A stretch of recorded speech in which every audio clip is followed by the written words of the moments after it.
Madame, mademoiselle, monsieur, bonsoir et bienvenue dans notre magazine Il était une fois. Merci d'être avec nous. Aujourd'hui, il était une fois le Boubou Rose. Et pour en parler, je suis heureux d'accueillir Olga Dupré. Bonsoir. Bonsoir. Merci d'avoir accepté notre invitation. Merci à vous, c'est toujours un plaisir. Alors, vous êtes psychologue et vous avez travaillé durant de nombreuses années dans un service oncologique d'un hôpital. Et puis vous avez fait un changement d'orientation professionnelle et vous venez de publier votre 3e livre pour enfants intitulé donc Le Boubou Rose qui est paru chez Théam Éditions. Pourquoi ce livre ? Alors effectivement, le chemin parcouru est long.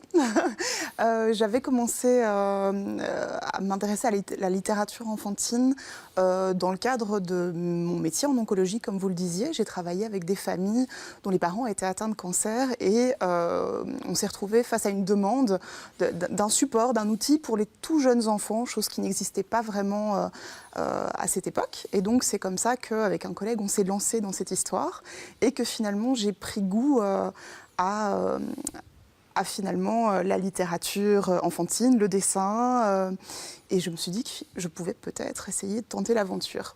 Donc il y a eu ce premier livre qui s'intitulait Maman de Léon est malade. Voilà, donc ça c'était comment expliquer la maladie aux enfants. Tout à fait, le cancer. Puis un deuxième. Léon le girafon, qui abordait un sujet un peu moins grave, donc qui abordait le sujet de la tétine, donc qui est quand même un sujet de préoccupation pour beaucoup de jeunes parents, et qui reprenait le même petit héros que pour Léon, la maman de Léon est malade. Et ici, on change complètement alors. On change complètement, on quitte l'univers des girafes. Le petit héros s'appelle Sacha et vous raconte l'histoire de son Boubou Rose. Et qu'est-ce qui a justifié ce livre-ci? Qu'est-ce qui vous a touché pour vous dire, tiens, voilà, je souhaite avoir un livre sur cette thématique? Alors, c'est une histoire très personnelle. C'est un sujet qui me touche de près parce que Sacha, le héros du Boubou Rose, c'est mon fils. Et c'est son histoire, en fait. C'est l'histoire d'un petit garçon qui a la chance, qui a l'énorme richesse d'appartenir à 2 cultures différentes. Donc, il est belge et il est aussi béninois. Et donc, il a cette double culture, cette double richesse. Mais malheureusement, il se retrouve confronté à des stéréotypes liés à sa culture. Et donc, au travers du Boubou Rose, au travers de son histoire qui lui est vraiment arrivée, je raconte la manière dont il a vécu ça et puis la manière dont il a pu faire face à tout ça et dépasser les stéréotypes. Ça, c'est vraiment la finalité de ce livre-ci, c'est les stéréotypes, parce qu'on voit quand même, les enfants peuvent parfois être cruels entre eux. Le petit Sacha ici, il a vécu cette cruauté aussi en mettant ce Boubou Rose à l'école. Alors bon, Sacha, heureusement, n'a pas été victime à ce point-là de moquerie, mais pour moi, la littérature jeunesse, c'est aussi un acte engagé. C'est vraiment un livre engagé parce que je pense que les petits lecteurs d'aujourd'hui seront les adultes de demain et c'est eux qui vont changer le monde. Et donc je pense que leur inculquer des notions de respect, de connaissance des différentes cultures, de vivre ensemble, c'est quelque chose de très important.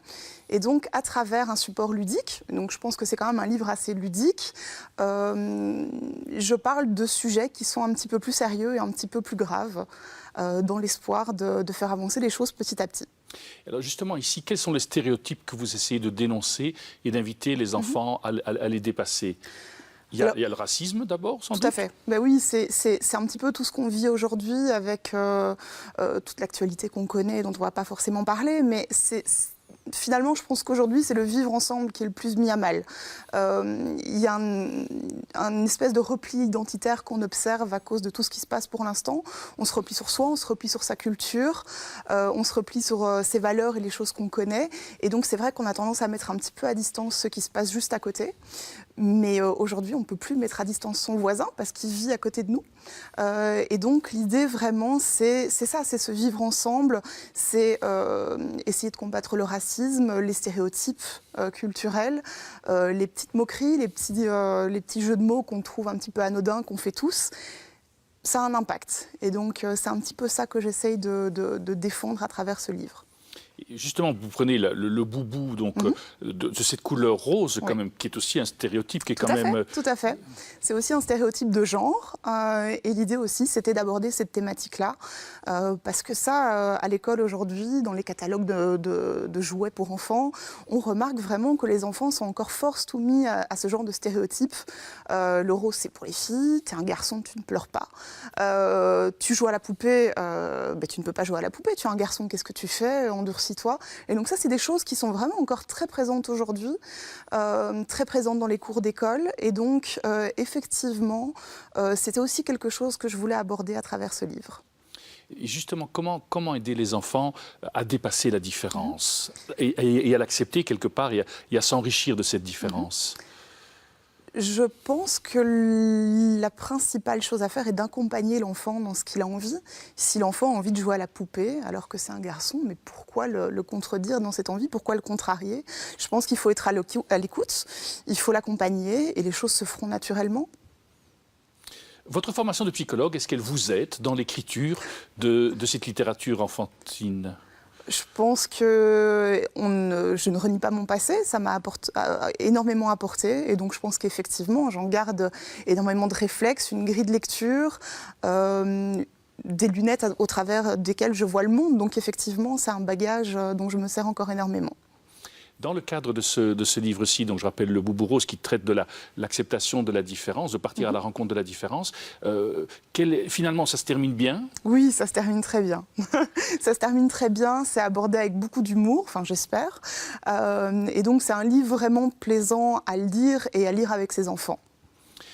À un moment donné, on voit que là, il y a un des copains de l'enfant qui demande à la grand-mère de lui faire aussi un boubou pour lui, etc. Est-ce que ça, c'est aussi un fait de la réalité ou ça c'est le fruit de votre imagination? Alors, ça a été un peu transposé, mais le boubou rose est le vrai boubou de mon fils, qui m'en a énormément voulu parce que j'ai dû le découper pour les besoins du livre.